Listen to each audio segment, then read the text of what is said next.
مكة يا مكة يا حرما أشجانا نلت عزا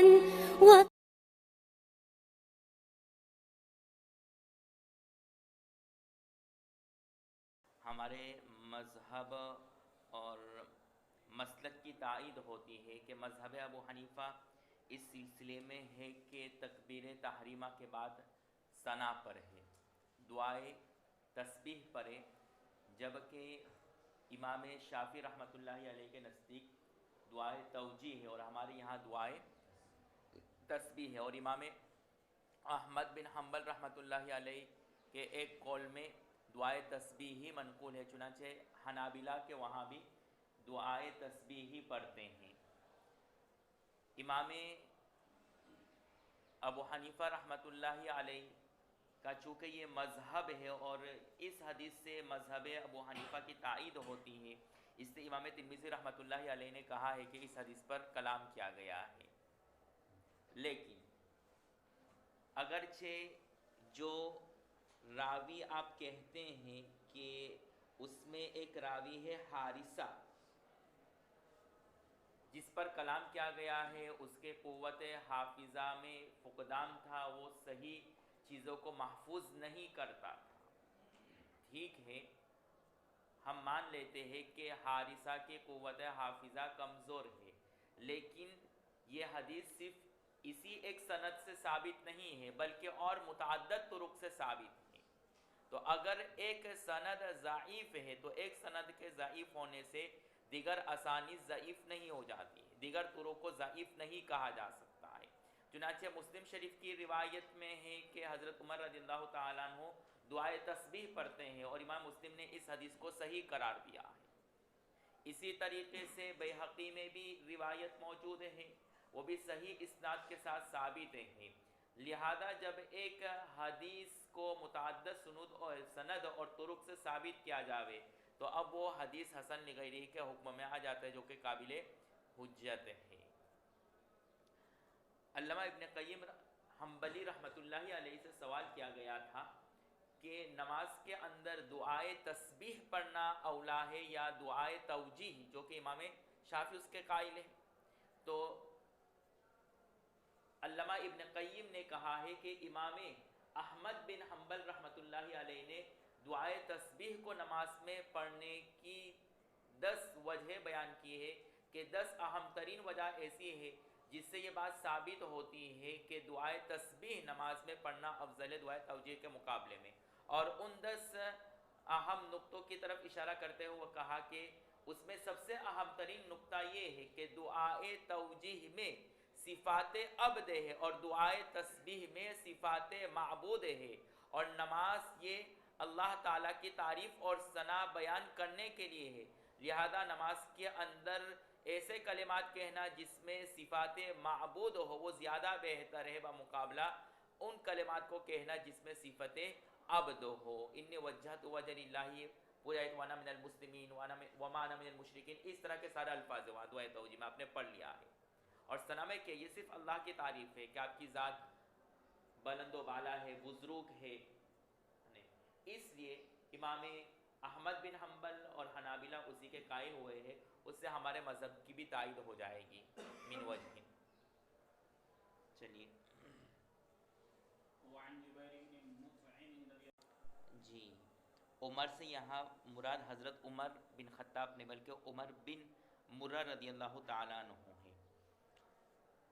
جی، یہاں پر بھی تکبیر کے بعد اللہ کے رسول صلی اللہ علیہ وسلم کا اللہ اکبر کبیرہ دعا پڑھنا ثابت ہے، لیکن یہ بھی نفل پر محمول ہوگا، اگر کوئی نفل میں پڑھنا چاہے تو پڑھ سکتا ہے۔ ہمارے یہاں تکبیر تحریمہ کے بعد تعوذ، تسمیہ اور ثنا کے علاوہ کچھ نہیں پڑھنا ہے، اور احادیث میں جتنی بھی دعا تکبیر کے بعد وارد ہے یہ تمام تر دعا نوافل پر محمول ہے، لہذا اللہ اکبر کبیرہ اگر کوئی شخص نفل میں پڑھنا چاہے تو پڑھ سکتا ہے۔ پھر اخیر میں ایک اور دعا کا ذکر ہے، اعوذ باللہ من الشیطان من الشیطان من نفخه ونفسه وہمزه. نفخن کے معنی ہے تکبر. کیا مطلب؟ اللہ کے رسول صلی اللہ علیہ وسلم فرماتے ہیں کہ میں شیطان کے تکبر سے پناہ چاہتا ہوں. اس کا مطلب یہ ہے کہ شیطان انسان کے دل میں عجب اور خود پسندی کو ڈال دیتا ہے. عجب اور خود پسندی کا مطلب کیا ہے؟ انسان دل ہی دل میں اپنے آپ کو اچھا سمجھنے لگے، دوسرے کے بارے میں کچھ نہیں سوچتا، اپنے بارے میں صرف اتنا گمان رکھتا ہے کہ میں بہت اچھا ہوں.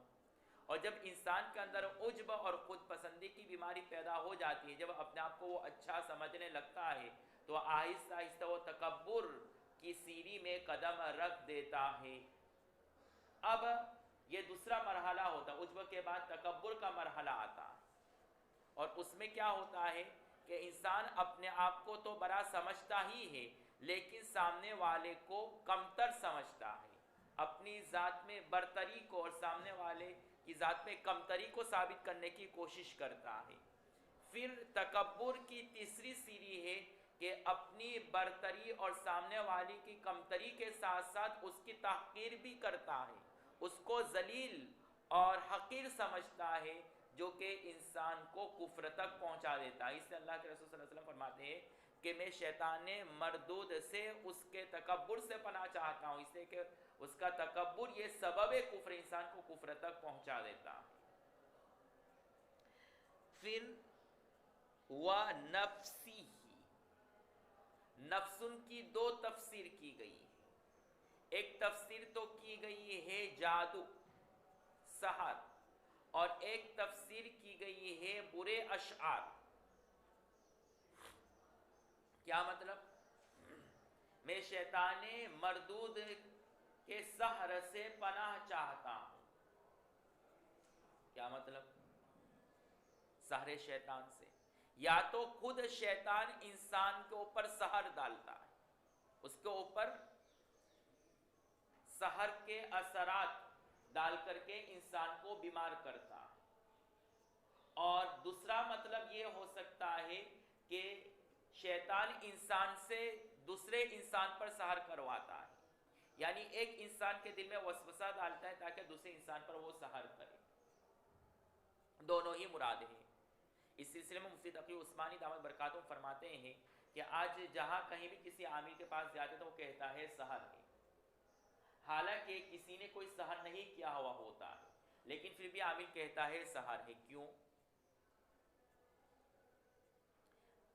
ضروری نہیں ہے کہ سحر انسان ہی کرے، بلکہ شیطان کی طرف سے بھی اثر سحر ہوا کرتا ہے. اور شیطان کی طرف سے اثر سحر اور سحر کا اثر اس وقت ہوا کرتا ہے جبکہ انسان غذا اور اپنے جسم کے مردہ اعضاء میں لاپرواہی برتے ہیں. مثلا کھانے پینے چیزوں کو غلط جگہ پر پھینک دیا. عامةً ہمارے گھروں میں یہ کرتے ہیں، کھانے پینے کی چیزوں کو کہیں بھی آیا پھینک دیا، نالوں میں، کچرا پیٹی میں، کہیں بھی پھینک دیا. اسی طریقے سے عورت بالوں کو کہیں بھی پھینک دیتی ہے یا کبھی بیچ دیتی ہے، تو اس کی وجہ سے شیطان کو موقع مل جاتا ہے کہ انسان کے اوپر مسلط ہو جاوے، اس کی منحوس اثرات انسان کے اوپر مرتب ہونا شروع ہو جاتا ہے. یہی سحر شیطان ہے. تو چونکہ ہم ان امور میں لحاظ نہیں کرتے ہیں، ان امور کی رعایت نہیں کرتے ہیں، اس سے پھر انسان شیطان کے جال میں آ کر کے اس کے جادوئی اثر سے متاثر ہوتا ہے. من جملہ ان اثرات میں سے ایک چیز یہ بھی ہے کہ انسان بیت الخلاء میں بغیر دعا اور توپی کے جائے، اس میں بھی اس طرح کے اثرات مرتب ہو سکتے ہیں. اسی طریقے سے بے وقت برہنہ ہو کر کے نکلنا، یا گھر میں برہنہ ہو کر کے گھومنا، یا رات کو خوب خوشبو استعمال کرنا، دعا پڑھے بغیر گھر میں داخل ہونا، یہ ساری وہ چیزیں ہیں جس سے انسان سحر شیطان سے متاثر ہوتا ہے. اور انسان سے کروانے کے متعلق تو اس کی توضیح ماقبل میں آ چکی ہے کہ سحر کی حقیقت کیا ہے، مستقل تفصیل بتلا دی گئی ہے. اور دوسری تفسیر نفس کی گئی ہے، نفس کی، برے اشعار، یعنی شیطان انسان کے دل و دماغ میں ایسے وساوس ڈالتا ہے جس کی وجہ سے اس کو برے خیالات آتے ہیں، پھر ان برے خیالات کو وہ اشعار کی شکل دے دیتا ہے. تو یہ بھی انسان کو غلط عقیدے اور غلط راستے پر ڈال دیتا ہے، اس وجہ سے اسے پناہ مانگی گئی ہے. جو انسان ہمیشہ برے اشعار کہتا ہے تو ایک وقت آتا ہے کہ وہ کفریہ اشعار بھی کہنے لگ جاتا ہے، یہ بھی انسان کو کفر تک پہنچانے کا ایک سبب ہے. نفسن کا اصل معنی ہے کسی چیز پر دم کرنا جس میں لعاب کی آمیزش بھی ہو، کچھ لعاب کی آمیزش، یہ نفس کا اصل معنی ہے. نفسن تا کے ساتھ، نفسن یعنی دم کرنا کسی چیز پر جس میں لعاب کی آمیزش ہو، یہ اس کا حقیقی معنی ہے. اور اس کی یہاں پر دو تفسیر کی گئی ہے جو ابھی بتلا دی گئی ہے، سحر، اور دوسری تفسیر ہے برے اشعار. اور حمزن اس کا اصل معنی ہے غیبت، لعن و طعن. ویل لکل ہمزۃ لمزہ، ہلاکت ہو ایسے شخص کے لیے جو غیبت اور لعن طعن کرے. اور یہاں پر دوسرا معنی حمزن کا یہ بیان کیا گیا، اس کی دوسری تفسیر کی گئی ہے وساوس، جیسے کہ قرآن میں ہے اعوذ بک من ہمزات الشیاطین، وہاں ہمزات الشیاطین سے مراد وساوس شیطان.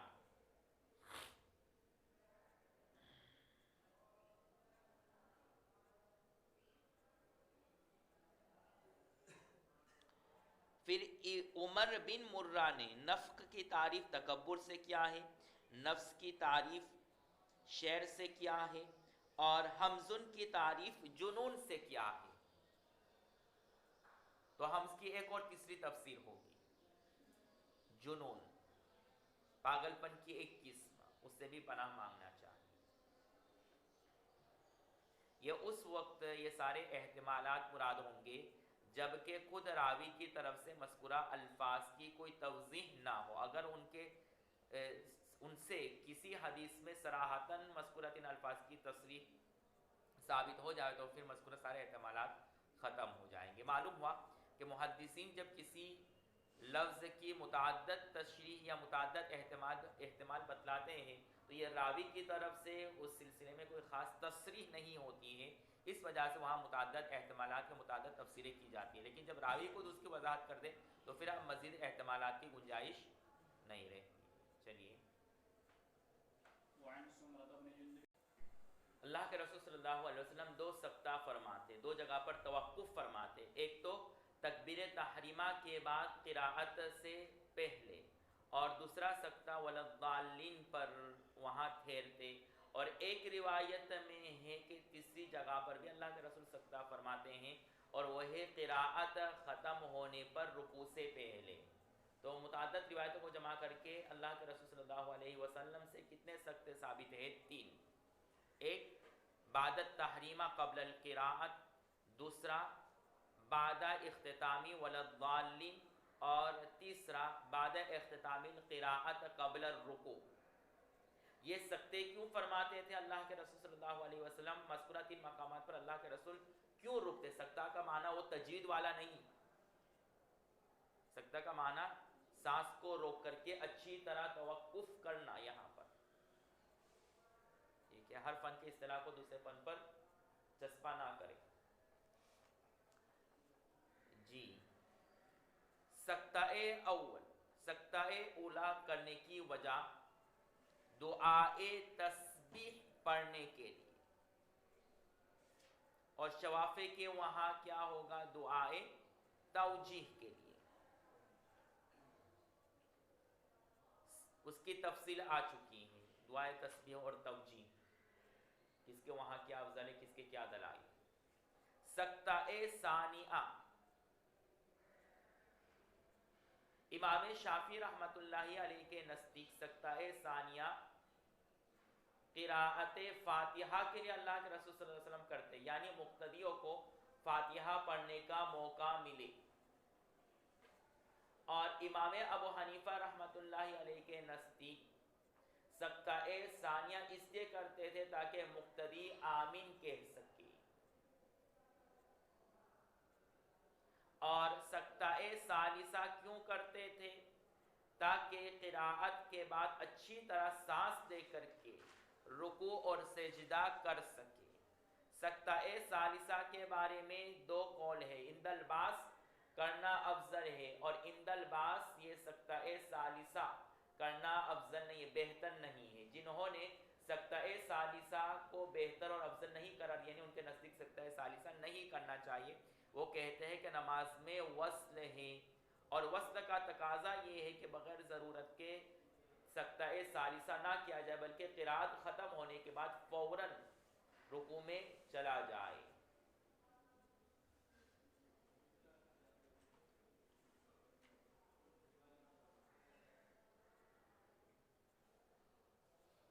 آگے اس کی تفصیل آ رہی ہے، سورہ فاتحہ کے پڑھنے کا حکم اور قراءت خلف الامام کا، فصل فی القراءت میں وہاں اس کی پوری تفصیل بتلا دی جائے گی۔ چلیے جی، اس حدیث میں حضرت ابو ہریرہ رضی اللہ تعالیٰ عنہ فرماتے ہیں کہ اللہ کے رسول صلی اللہ علیہ وسلم جب تیسری رکعت کے لیے کھڑے ہوتے، یعنی دوسری رکعت سے فارغ ہو کر کے تیسری رکعت کو شروع کرتے تو الحمدللہ سے شروع کرتے۔ کیوں یہ بیان کیا گیا؟ یہ تو سبھی جانتے کہ تیسری رکعت میں سورہ فاتحہ پڑھنا ہے، پھر بھی راوی نے اس کو صراحتاً اس لیے بیان کر دیا تاکہ اس وہم کا ازالہ ہو جاوے کہ ہر دو رکعت اور ہر شفع مستقل علیحدہ نماز ہے، تو کسی کو یہ غلط فہمی ہو سکتی ہے کہ دو رکعت کے ختم ہونے پر تیسری رکعت چونکہ اب یہ مستقل شفع ثانی شروع ہو رہا ہے، تو جس طرح شفع اول میں ثنا پڑھا گیا ہے تو شفع ثانی میں بھی ثنا پڑھنا مستحب ہے۔ تو اس غلط فہمی کے ازالے کے لیے حضرت ابو ہریرہ نے فرمایا کہ تیسری رکعت اگرچہ ایک مستقل شفعہ ہے، ایک مستقل علیحدہ نماز ہے، لیکن اس میں اللہ کے رسول صلی اللہ علیہ وسلم نماز کی ابتدا کس سے کرتے؟ سورہ فاتحہ سے، اس میں ثنا نہیں پڑھتے۔ شفع سمجھتے ہیں، میں نے کل بتلا دیا، ہر دو رکعت کو شفع کہتے ہیں۔ چلو، یہ صرف اللہ کے رسول کو کہنے کی اجازت ہے، عام امت کو یہ کہنے کی اجازت نہیں ہے، اس لیے کہ نبی اپنی قوم میں سب سے پہلے اللہ کی اطاعت اور فرمانبرداری کرتا ہے، اس لیے نبی کہتا ہے وَأَنَا مِنَ الْمُسْلِمِينَ۔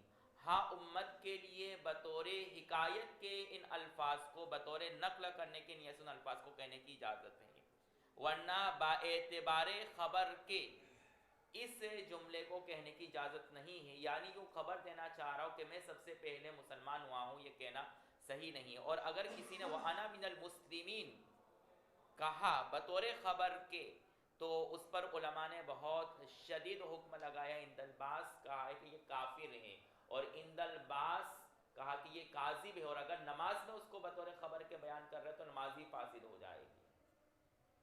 اس سے احتیاط اور اولا یہ ہے، یہ دوسری نمبر کی باتیں ہیں کہ وہ کاذب ہوا کہ نہیں، اسی طریقے سے اس کی نماز فاسد ہوئی یا نہیں، یہ دوسرے نمبر کی بحث ہے، لیکن پھر بھی بطور خبر کے وَأَنَا مِنَ الْمُسْلِمِينَ نہیں کہنا چاہیے۔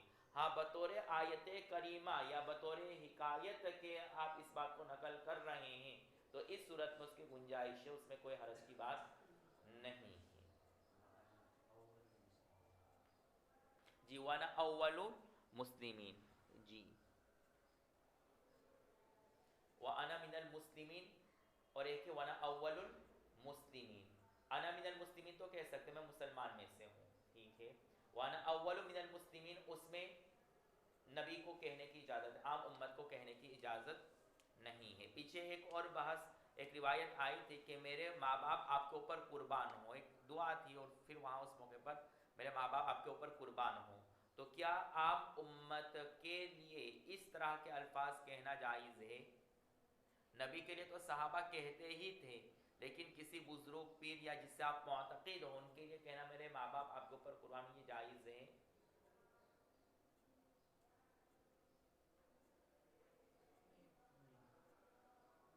کیوں؟ مرتبے میں ماں باپ سے بڑھ کر آپ صلی اللہ علیہ وسلم، تو اس کے بارے میں کہہ سکتے ہیں کہ بزرگ یا پیر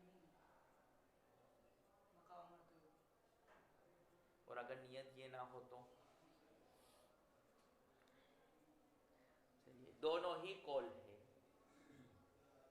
ان دلباز جائز ہے، ان دلباز جائز نہیں ہے، لہذا اس میں اتنی شدت نہ برتی جائے۔ جب دونوں طرف کے قول ہے تو اس میں حکم میں تخفیف ہو جاتی ہے، جب کسی مسئلے میں اختلاف ہو جاتا ہے تو حکم میں تخفیف آ جاتا ہے۔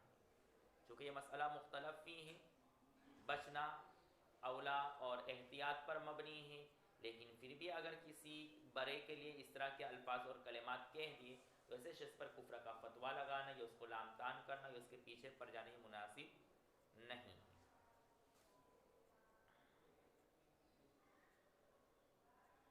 چلیے، متعدد احتمالات نکلتے ہیں تو اس صورت میں کفر کا فتویٰ نہیں لگتا ہے کسی پر۔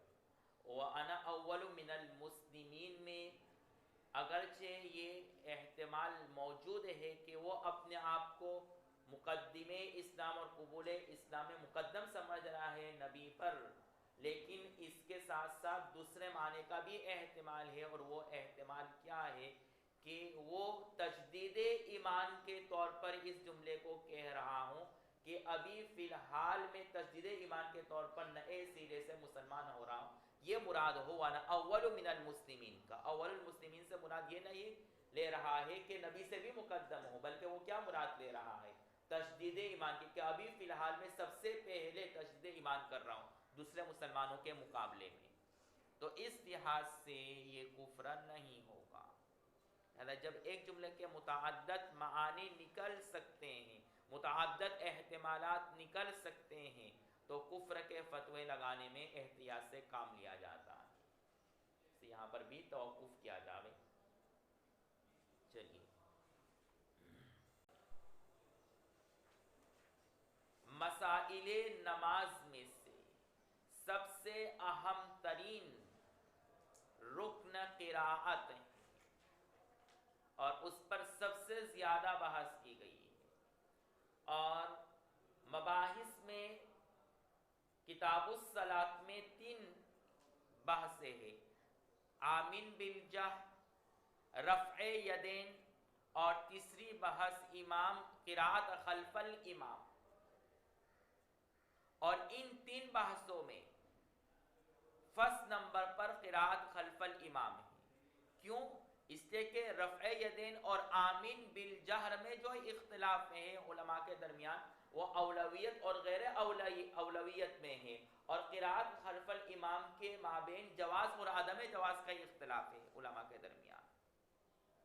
تو اس باب میں قراءت خلف الامام کی بحث کو بھی تفصیلی طور پر بیان کیا جائے گا، جیسا کہ عنقریب آ جائے گا۔ اس باب کے ماتحت چند بحثیں ذکر کی جاتی ہیں۔ پہلی بحث قراءت کا حکم،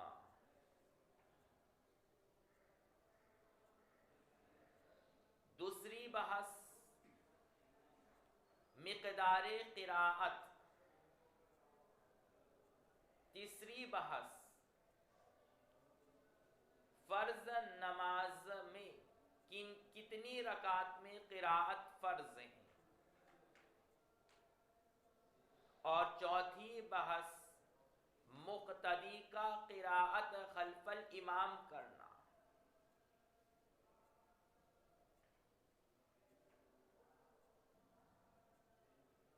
اور پانچویں بحث قراءت فاتحہ کا حکم۔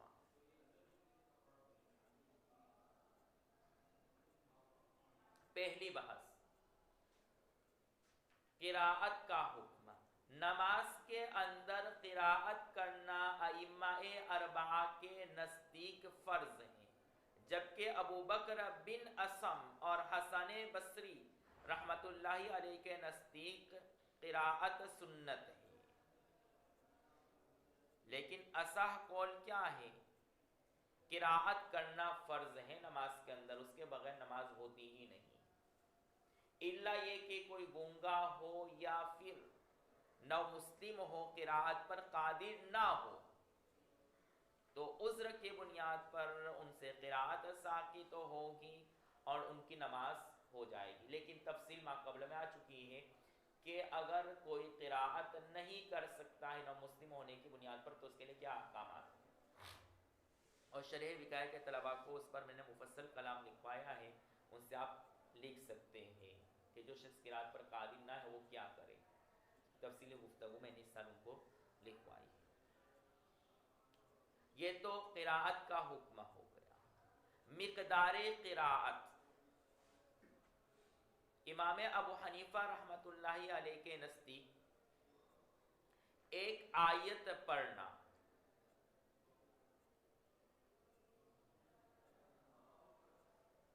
فرض ہے. ایک آیت سے مراد کیا ہے؟ قاف، یہ بھی ایک آیت ہے. کاف ہا یا عین صاد، یہ بھی ایک آیت ہے.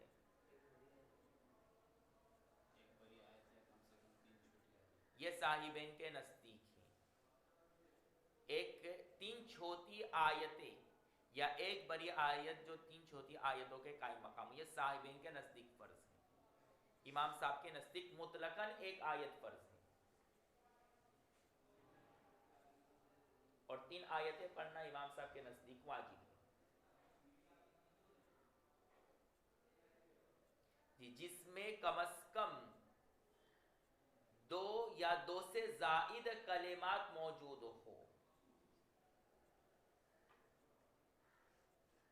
جس کی مقدار مسائل المیزان میں مفتی اسامہ دامت برکاتہ نے کہا 29 حروف. جس آیت میں کم از کم 29 حروف ہو، اتنی مقدار قراءت کرنا فرض ہے. اور یہی مقدار سجدہ سہو کے واجب ہونے کے باب میں ہے جبکہ کوئی شخص جہری قراءت میں سری قراءت کر لے یا سری نماز میں جہری قراءت کر لے. اتنی مقدار اگر کسی نے جہری نماز میں سری قراءت کر لی یا کسی سری نماز میں اتنی جہری قراءت کر لی تو اب سجدہ سہو لازم ہوگا. اور رک کر کے ساتھ ساتھ میں یہ بھی مسئلہ بتا دوں کہ اگر کسی نے اتنی مقدار مثلا جہری نماز میں سری کر لی الحمدللہ رب العالمین تک پہنچ گیا، تو اب جتنا اس نے سیرن پڑھ لیا ہے عشاء کی نماز میں سورہ فاتحہ، تو اب نئے سرے سے نہیں پڑھے بلکہ جہاں تک سیرن پڑھ لیا ہے وہاں سے آگے پھر جہرن پڑھے، یہ اولا ہے. اور اگر کسی کو یہ مسئلہ معلوم نہیں تھا اپنی جہالت کی بنیاد پر اور اس نے نئے سرے سے سورہ فاتحہ کو شروع سے پڑھ لیا جہرن، تو خلاف اولا کیا. پھر سوال یہ ہوگا کہ سورہ فاتحہ نصف پڑھ لے یا مکمل پڑھ لے پھر اس کو دوہرا لے تو تاخیر ہوئی ضم صورت میں اس بنیاد پر سجدہ سہو لازم ہونا چاہیے. تو 2 سجدے سہو ہو گئے. کیا حکم ہوگا؟ ایک تو ہاں ایک ہی سجدہ سہو لازم ہوتا ہے. صحیح جواب دیا. چلیے یہ تو بحث ہو گئی مقدار قراءت کے باب میں احناف اور صاحبین کے نزدیک.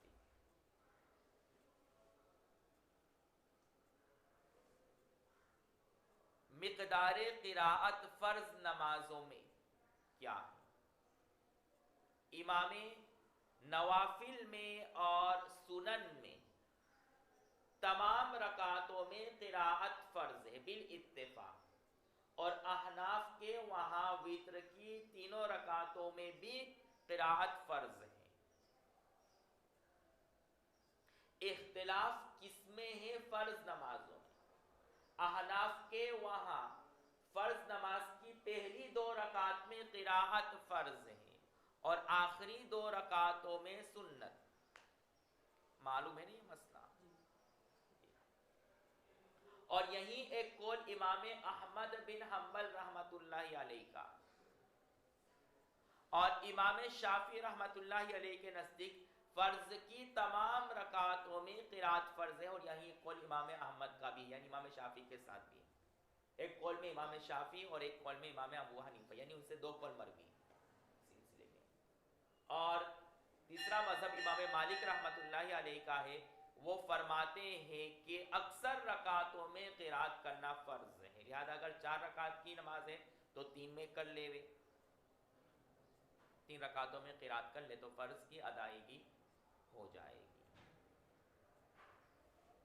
جائیے سے نقل کی تھی آپ لوگوں کو. ہاں لیکن کون کون سا بیان کر دیا؟ قرات کا حکم مقدار قرات.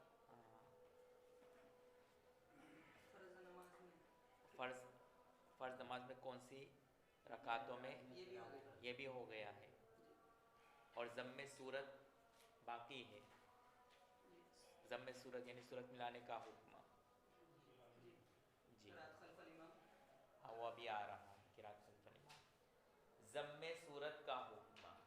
فرض کی پہلی 2 رکعتوں میں صورت ملانا واجب ہے امام ابو حنیفہ رحمۃ اللہ علیہ کے نزدیک، اور ائمہ ثلاثہ کے نزدیک مستحب ہے. اور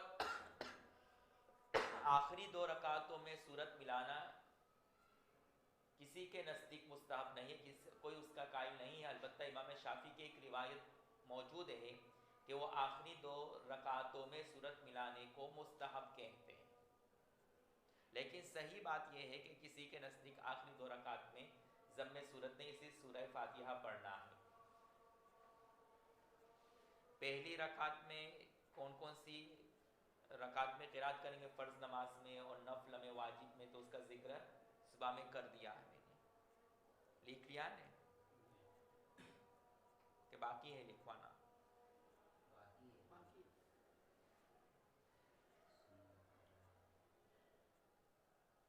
صبح میں نہیں لکھوایا تھا کہ سنت نوافل کی تمام رکعتوں میں قرات فرض ہے، اور وتر کی واجب میں امام صاحب کے نزدیک 3 رکعتوں میں قرات فرض ہو گیا ہے. جی اب یہاں پر جو بحث بیان کی جا رہی اس روایت میں سورہ فاتحہ کے بارے میں کہ سورہ فاتحہ پڑھنا رکن صلاۃ اور فرض ہے یا نہیں، تو اس سلسلے میں امام صاحب کے نزدیک سورہ فاتحہ پڑھنا رکن صلاۃ اور فرض نہیں ہے بلکہ واجب ہے، جبکہ ائمہ ثلاثہ کے نزدیک سورہ فاتحہ پڑھنا یہ رکن صلاۃ اور فرض میں سے ہیں. ائمہ ثلاثہ کی دلیل یہ حدیث ہے کہ لا صلاۃ لمن لم یقرأ بفاتحۃ الکتاب، کہ جو شخص فاتحۃ الکتاب نہ پڑھے اس کی نماز نہیں ہوگی. احناف کہتے ہیں کہ مطلق قراءت قرآن یہ فرض ہے اور سورہ فاتحہ ملانا یہ واجب ہے، سورہ فاتحہ پڑھنا یہ واجب ہے. ان کی دلیل آیت کریمہ فَقْرَؤُوا مَا تَيَسَّرَ مِنَ الْقُرْآنِ، اس آیت میں نماز کے اندر قرات کرنے کا ذکر کیا گیا ہے جس میں مطلق قرات قرآن کی فرضیت کا ثبوت ملتا ہے. اور اس حدیث سے فرضیت سورہ فاتحہ کو ثابت کرنا یہ صحیح نہیں ہے، اس لیے کہ خبر واحد ہے اور خبر واحد سے رکنیت اور فرضیت کو ثابت نہیں کیا جا سکتا. اس وجہ سے ہم آیت کریمہ سے فرضیت قراءت مطلقاً قراءت کی فرضیت کو ثابت کیا ہے اور اس حدیث سے سورہ فاتحہ کے وجوب کو ثابت کیا. دوسری دلیل حدیث اعرابی جس میں اللہ کے رسول صلی اللہ علیہ وسلم نے اس اعرابی کو کہا تھا کہ اگر تمہیں کچھ بھی یاد نہ ہو تو قرآن میں سے کچھ بھی پڑھ لو، جیسا کہ ما قبل میں یہ روایت آ چکی ہے. تو اعرابی کو نبی کی طرف سے اجازت دے دینا اس بات کی کہ قرآن میں سے کہیں سے بھی پڑھ لو، اس سے بھی یہ بات ثابت ہوتی ہے کہ فاتحۃ الکتاب اور سورہ فاتحہ پڑھنا فرض نہیں ہے، ورنہ نبی کریم صلی اللہ علیہ وسلم اس کو تاکیداً سورہ فاتحہ پڑھنے کا حکم دیتے لیکن مطلقاً قرآن پڑھنے کا حکم دیا. تیسری روایت ابو ہریرہ رضی اللہ تعالیٰ عنہ کی روایت ہے جس میں ہے لا صلاۃ الا بقرآن، کہ نماز نہیں کہ مگر قرآن سے. تو وہاں بھی صراحتاً موجود ہے کہ قرآن میں سے کہیں بھی پڑھ لے تو نماز ہو جائے گی، اور قرآن میں سے کچھ بھی نہیں پڑھے قرات کو مطلق ترک کر دے تو نماز نہیں ہوگی.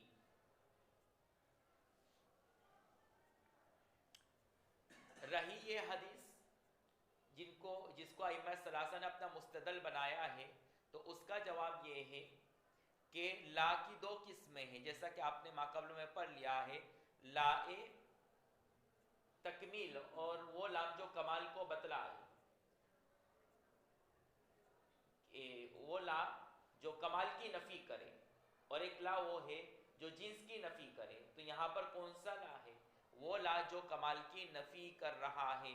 اب حدیث کا ترجمہ کیا ہوگا کہ نماز کامل نہیں ہوگی سورہ فاتحہ کے بغیر، یعنی نماز کو مکمل کرنے کے لیے سورہ فاتحہ پڑھنا چاہیے، اور اگر کسی نے نہیں پڑھا ہے تو نماز تو ہو جائے گی لیکن ناقص طور پر۔ تو یہاں پر لا نفی کمال کے لیے ہے، نفی جنس کے لیے نہیں ہے، جنس کی نفی نہیں کی جا رہی، جیسا کہ شوافی اور ائمہ ثلاثہ وغیرہ کو وہم ہو گیا۔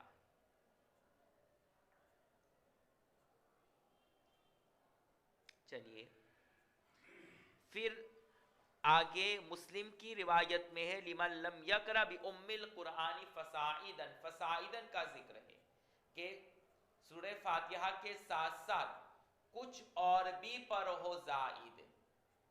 تو ائمہ ثلاثہ صرف سورہ فاتحہ کے فرضیت کے قائل ہیں، مزید اور سورت ملانے کے وہ قائل نہیں، جیسا کہ ابھی میں نے بتایا، تو ان کے وہاں کیا ہے؟ ضم سورت مستحب ہے، ان کے وہاں ضم سورت کیا ہے؟ مستحب ہے۔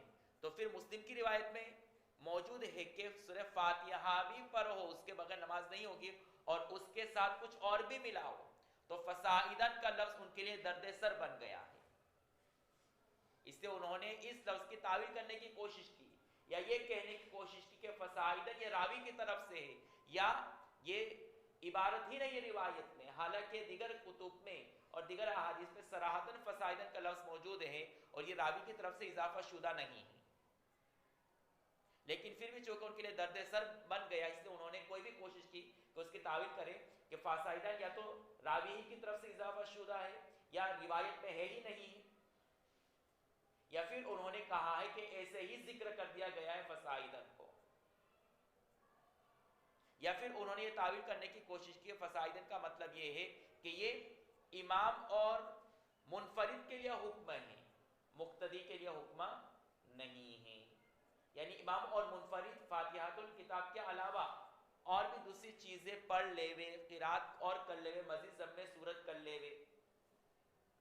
بہرحال انہوں نے کوئی نہ کوئی تعویل کرنے کی کوشش کی، لیکن کوئی تعویل تشفی بخش نہیں ہے۔ چلیے وعن ابي هريره رضي الله عنه قال قال رسول الله صلى الله عليه وسلم من صلى صلاه لم يقرأ فيها بأم القرآن فهي خداج ثلاثا غير تمام فقيل لأبي هريرة اپنے اور بندوں کے درمیان میں تقسیم کر دیا ہے۔ سورہ فاتحہ میں کل 7 آیتیں ہیں، شروع کی 3 آیتیں صرف اللہ کے لیے ہیں، جس میں صرف اللہ کی تحمید بیان، الحمدللہ رب العالمین الرحمن الرحیم مالک یوم الدین۔ پھر آخری 3 آیتیں بندوں کے لیے، اور بیچ میں جو ایاک نعبد و ایاک نستعین ہے، یہ ایک ایسی آیت ہے جو اللہ اور بندے دونوں کے درمیان میں مشترک ہے۔ ایاک نعبد یہ اللہ کے لیے ہے، و ایاک نستعین یہ بندے کے لیے ہے۔ تو جب بندے نے کہا کہ ہم تمہاری عبادت کرتے ہیں، تو اللہ تبارک و تعالیٰ نے جب بندے کے حصے اور اس کے تقسیم کی باری آئی تو اس نے کہا ایاک نستعین، تو تم نے اللہ سے مدد مانگی، تو اللہ نے کیا کہا کہ تم نے جو مانگو تم کو مل گیا۔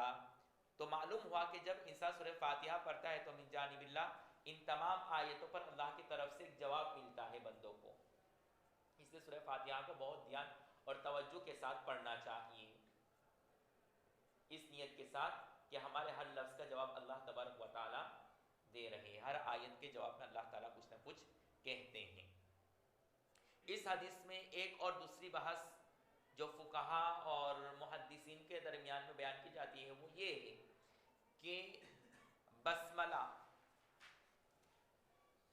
سورہ فاتحہ کا جز ہے یا نہیں۔ اس بات میں تمام ائمہ کا اتفاق ہے کہ سورہ نمل کی بسم اللہ سورہ نمل کا جز ہے اور حصہ، اور اس کے علاوہ تمام صورتوں کے شروع میں جو بسملہ ہے وہ سورہ فاتحہ کا جز ہے یا نہیں؟ تو امام شافعی رحمۃ اللہ علیہ کے نزدیک بسملہ یہ ہر صورت کا جز ہے، جبکہ احناف کے نزدیک بسملہ یہ قرآن کا جز ہے، سورہ فاتحہ کا جز اور ہر صورت کا جز نہیں ہے۔ اور بسملہ کو صورتوں کے درمیان میں لانے کی وجہ ہے صورتوں کے درمیان میں فاصلہ اور فرق پیدا کرنے کے لیے ہے۔ تو حاصل اور خلاصہ یہ کلام یہ نکلا کہ امام شافعی رحمۃ اللہ علیہ کے نزدیک بسملہ ہر صورت کا جز ہے، اور امام ابو حنیفہ رحمۃ اللہ علیہ کے نزدیک بسملہ صورت کا جز نہیں ہے بلکہ قرآن کا جز ہے۔ اب جب امام شافعی رحمۃ اللہ علیہ کے نزدیک بسملہ صورت کا جز ہے تو ان کے وہاں جس طریقے سے سورہ فاتحہ جہرن پڑھتے تو بسملہ کو بھی کیا پڑھنا ہوگا؟ جہرن پڑھنا ہوگا۔ اور ہمارے یہاں چونکہ یہ بس سورہ فاتحہ کا جز نہیں ہے بلکہ قرآن کا جز ہے، اس وجہ سے ہمارے یہاں بسملہ کو سرن پڑھنا ہے۔ ہماری دلیل یہ حدیث ہے، اگر بسملہ سورت کا جز ہوتا تو پھر تقسیم میں بسملہ کا بھی ذکر کیا جاتا، حالانکہ بسملہ کا ذکر نہیں ہے بلکہ تقسیم میں کہاں سے شروع کیا؟ الحمدللہ رب العالمین سے شروع کیا ہے تقسیم کو۔ تو سورہ فاتحہ کو اللہ نے اپنے اور اپنے بندوں کے درمیان میں دو حصوں میں تقسیم کیا ہے، اور جب تقسیم شروع کی ہے تو اللہ تبارک و تعالیٰ نے تقسیم کی ابتدا کہاں سے کی؟ الحمدللہ رب العالمین سے کی ہے، کہ یہ 7 آیتیں ہیں اس میں سے پہلی 3 اللہ نے اپنے لیے مخصوص کر لی، اس کی تقسیم اپنے لیے رکھی، اور آخری 3 آیتوں کو کس کے لیے تقسیم کر دی؟ بندوں کے لیے، اور ایاک نعبد و ایاک نستعین دونوں کے درمیان میں مشترک رکھا ہے۔ لیکن کہیں بھی پوری حدیث میں بسم اللہ کی تقسیم کا ذکر نہیں ملتا، اسے صراحتاً پتہ چلتا ہے کہ یہ قرآن کا جز سورہ فاتحہ کا جز نہیں ہے۔ چلیے وعن انس رضی اللہ عنہ ان النبی صلی اللہ علیہ وسلم ابا بکر وعمر كانوا يفتتحون الصلاة، ہماری تائید ہوتی ہے کہ اگر بسملہ سورہ فاتحہ کا جز ہے تو الحمدللہ رب العالمین سے ابتدا کیوں کرتے تھے؟ بسم اللہ الرحمن الرحیم سے ابتدا کرنا چاہیے تھا۔ چلیے والین پر پہنچتا ہے اور امام مقتدی آمین کہتے تو فرشتے بھی آمین کہتے ہیں، تو مقتدی اور امام کا آمین امام ملائکہ کے آمین کے ساتھ موافق ہو جائے تو اس کے سارے گناہ معاف کر دیے جاتے ہیں۔ یہاں پر ایک بحث چلتی ہے کہ آمین بالجہر یا بالسر ہے، اس کی تفصیل آگے آ رہی ہے، وہاں اس کو مفصل بیان کر دیا جائے گا۔ چلیے وفي رواية قال إذا قال الإمام غير المغضوب عليهم ولا الضالين فقالوا آمين فإنه من وافق قوله قول الملائكة غفر له ما تقدم من ذنبه، هذا لفظ البخاري ولمسلم نحوه، وفيه أخرى للبخاري قال إذا أمن القارئ فأمنوا فإن الملائكة تؤمن فمن وافق۔ پہلی رکعت میں قرات کو طویل کرنا ہے، اس کے علاوہ کسی اور نماز میں قرات کو طویل نہیں کرنا ہے، بلکہ دونوں رکعت قرات میں مقدار میں برابر ہونا چاہیے۔ البتہ اگر 2-3 آیتیں 1-2 آیتیں زیادہ ہو جاوے پہلی یا دوسری رکعت میں اتنا فرق آ جاوے تو اس کی وجہ سے کوئی کراہت نہیں ہوگی۔ اسی وجہ سے کہ حدیث پاک میں آتا ہے کہ اللہ کے رسول صلی اللہ علیہ وسلم معوذتین پڑھتے تھے، پہلی رکعت میں دوسری رکعت میں سورہ فلق اور ایک میں سورہ ناس، حالانکہ سورہ فلق اور سورہ ناس میں فرق ہے 1-2 آیتوں کا، 2 آیتوں کا فرق ہے کہ نہیں؟ کس میں زیادہ 2 آیتیں ہیں؟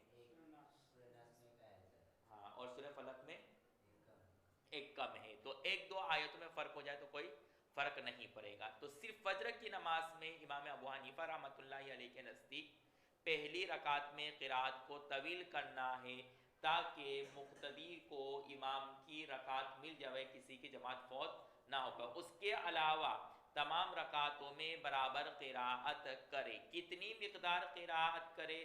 طوال مفصل، قصار مفصل، اوسط مفصل، اس کی تفصیل آگے آ رہی ہے مقدار قراءت کے بیان میں، وہاں اس کو تفصیلاً بیان کر دیا جائے گا۔